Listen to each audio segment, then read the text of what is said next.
नमस्कार साथियों, स्वागत है आपके अपने यूट्यूब चैनल लेखपाल विजन में। जैसा कि यहाँ आप ऊपर देख पा रहे होंगे, फसल कटाई प्रयोग, क्रॉप कटिंग एक्सपेरिमेंट, सामान्य जानकारी, यानी फसल कटाई में जो आप कदम उठाते हैं यानी जो भी कार्य करते हैं उसके बारे में छोटा सा एक वीडियो और उसमें आपको विस्तृत जानकारी मिल जाएगी। जैसे इसमें लिखा, फसल कटाई प्रयोग के माध्यम से प्रदेश की खाद्यान्न नीति का उत्पादन व अनुमान एवं अन्य विशेष योजनाओं में इसका प्रयोग किया जाता है। फसल कटाई प्रयोग राज्य के निर्धारित दिशा निर्देशों के आधार पर किए जाते हैं। फसल कटाई प्रयोग ग्राम पंचायत स्तर पर किए जाते हैं और यह सिर्फ उसी ग्राम पंचायतों में होते हैं जहां पर 20 हेक्टेयर से अधिक क्षेत्र में फसल की बुआई लगाई जाती हो। एक ग्राम पंचायत में 4 प्रयोग का निर्धारित होते हैं। तो ये कैसे किया जाएगा इसके बारे में आइए जानते हैं। लिखा, फसल कटाई प्रयोग कार्य राजस्व विभाग के लेखपालों द्वारा किए जाते हैं। स्पष्ट हो गया। अब फसल कटाई प्रयोग की विधि क्या है उसको जान लेते हैं। फसल कटाई प्रयोग में रैंडम नंबर एवं राजस्व ग्राम के अंतिम खसरा का प्रयोग किया जाता है, जिसके माध्यम से फसल कटाई प्रयोग हेतु खेत का चयन किया जाता है। ये सभी लेखपाल साथी इसको बढ़िया से जानते हैं कि उनको एक रैंडम नंबर मिलेगा और उसमें अंतिम खतरा नंबर से भाग करके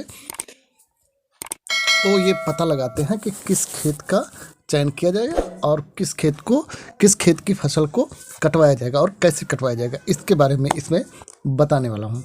लिखा, रैंडम नंबर जनपद के सांख्यिकी कार्यालय से जारी किए जाते हैं।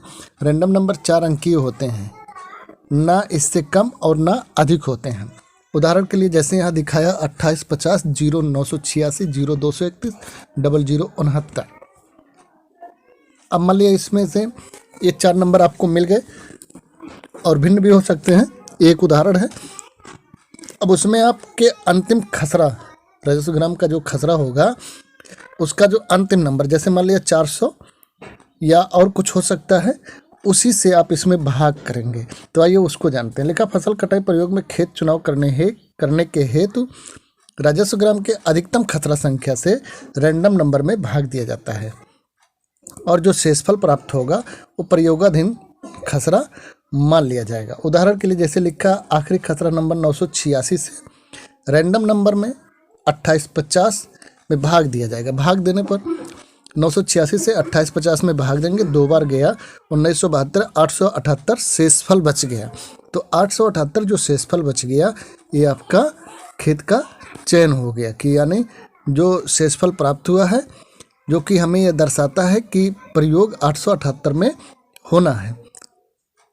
इस प्रकार भाग देने में 3 तरह की स्थिति पैदा हो सकती है, जिसको हम इस प्रकार समझा जा सकता है कि भाग देने पर शेषफल जो प्राप्त हुआ है वो शून्य हो सकता है। शेषफल को ही प्रयोगाधीन खतरा मान लिया जाएगा और भाग पूरा चला जाने पर एवं शेषफल शून्य प्राप्त होने की दशा में राजस्व ग्राम के आखिरी खसरा को चुन लिया जाएगा। अगर शेषफल शून्य हो जाएगा तो जो अंतिम गाटा संख्या होगा उसका चयन कर लिया जाएगा। रैंडम नंबर छोटा होने पर व खसरा नंबर बड़ा होने पर भाग नहीं जाएगा। इस स्थिति में रैंडम नंबर को ही प्रयोगाधीन खतरा मान लिया जाएगा। नोट, लिखा है, फसल कटाई प्रयोग के लिए जिस प्लाट का चयन किया जाता है उसमें प्रयोगाधीन फसल न मिलने की स्थिति में हम बढ़ते क्रम में प्लाट का चयन किया जाता है। यह एक चक्रीय क्रम होता है। जब तक हम प्रयोग हेतु फसल नहीं मिलेगी तब तक आगे बढ़ते जाते हैं और आखिरी खसरा नंबर पर भी फसल ना मिलने पर पुनः खसरा के प्रारंभ में प्लाट चयन हेतु आगे जाएंगे। यह एक साइक्लिंग प्रोसेस है। जहां प्रयोग हेतु फसल मिल जाती है उस प्लाट का फसल कटाई प्रयोग हेतु चयन कर लिया जाता है। इसका मतलब है कि मान लिया अब आपका 878 आया और 878 में फसल नहीं लगाई गई है तो आप 879 देखेंगे, 80 देखेंगे, 81 देखेंगे।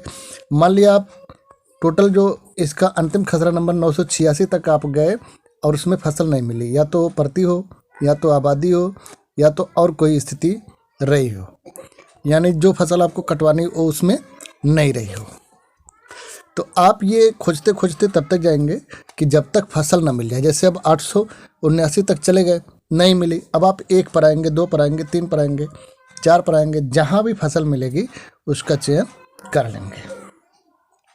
अब आप चयन कर लेंगे। चयन करने में कोई समस्या होगी तो कमेंट करिएगा, मैं आपको पुनः बताऊंगा। अब उदाहरण एक ले लेते हैं कि कैसे। जैसे मान लीजिए प्लाट है, उत्तर पूरब दक्षिण और पश्चिम इस तरह का। अब 40 कदम उसकी खेत की चौड़ाई है, 60 कदम लंबाई है। अब इसमें प्लाट कैसे निर्धारित होगा इसको जानते हैं। लिखा फसल कटाई प्रयोग का प्रारंभ हमेशा दक्षिण पश्चिम छोर से किया जाता है, जिसमें खेत की लंबाई कदमों में व चौड़ाई कदमों में नाप ली जाती है। खेत में समबाहु त्रिभुज का निर्धारण किया जाता है, जिसकी प्रत्येक भुजा 10 मीटर की होती है। 10 मीटर यानी 10 मीटर की तीनों भुजाएं रहेंगी और उसी में उसका निर्धारण होगा। अब त्रिभुज कैसे बनाएंगे उसको जान लेते हैं हम। लेखपाल साथी हमारे बहुत सारे लोग ये जानते हैं कि उस खेत में त्रिभुज कैसे बनाया जाएगा। खेत की लंबाई में से 13 एवं चौड़ाई में से 11 घटा दिया जाता है ताकि त्रिभुज खेत के बाहर ना बने।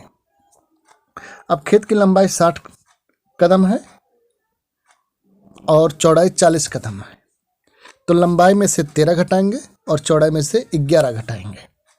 अब 60 में से 13 घटाने पर 47 कदम प्राप्त हुआ और चौड़ाई यानी 40 कदम में से 11 घटाने पर 29 कदम प्राप्त हुआ। अब माना कि कानून गो को कॉलम नंबर 2 अलॉट है,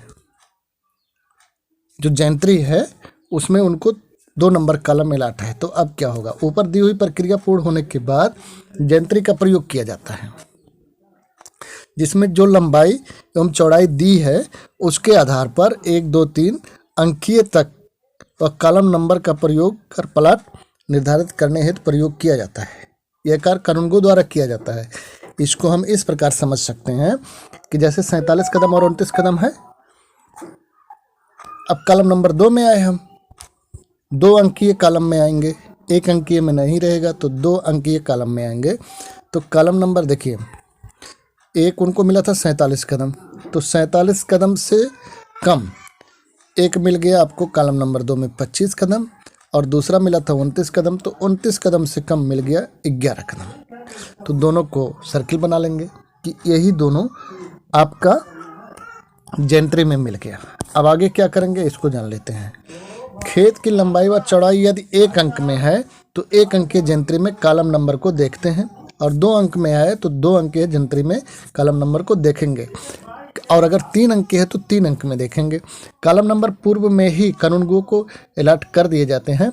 जो जोड़ी एक बार चुन लिया जाता है उसको दोबारा प्रयोग में नहीं लिया जाता है। जैसे खेत की लंबाई 60 कदम में से 13 घटाने पर प्राप्त 47 कदम और खेत की चौड़ाई 40 कदम में से 11 घटाने पर 29 कदम।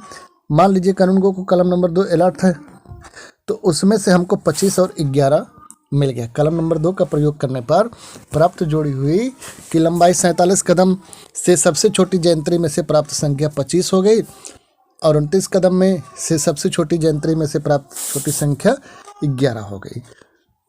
यानी घटाने के बाद जो अंक मिलेगा उससे छोटी संख्या उसमें से लेना है। अब आइए खेत पर चलते हैं, प्लाट बनाते हैं। आपका खेत ऐसा था, 40 कदम चौड़ाई थी और 60 कदम लंबाई थी। तो हम दक्षिण पश्चिम छोर पर जाएंगे। दक्षिण पश्चिम छोर पर जाके 25 कदम लंबाई पहले चलेंगे। उत्तर दिशा में चलेंगे और पूर्वी मेड़ पर से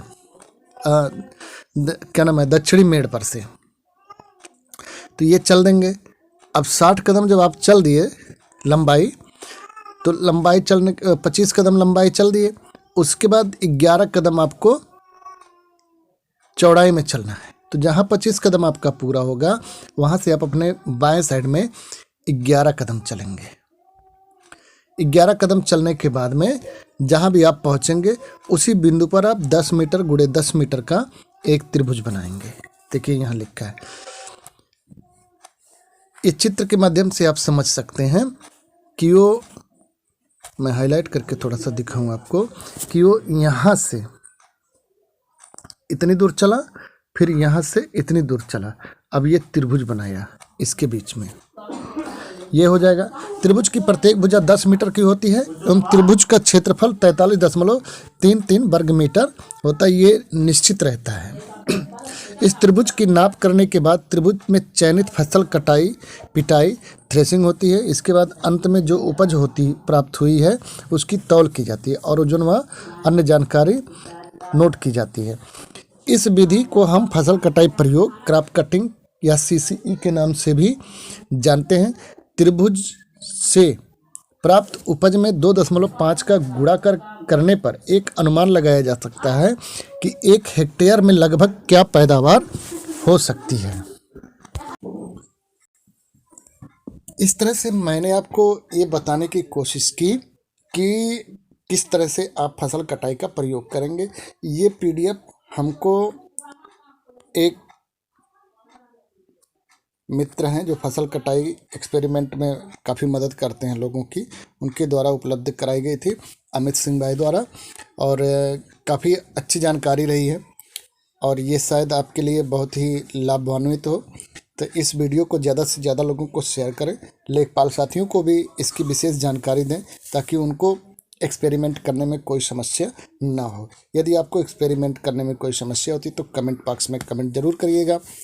कोशिश रहेगी कि आपको इससे भी बढ़िया और ऐप के माध्यम से बताने की पूरी कोशिश करूँगा।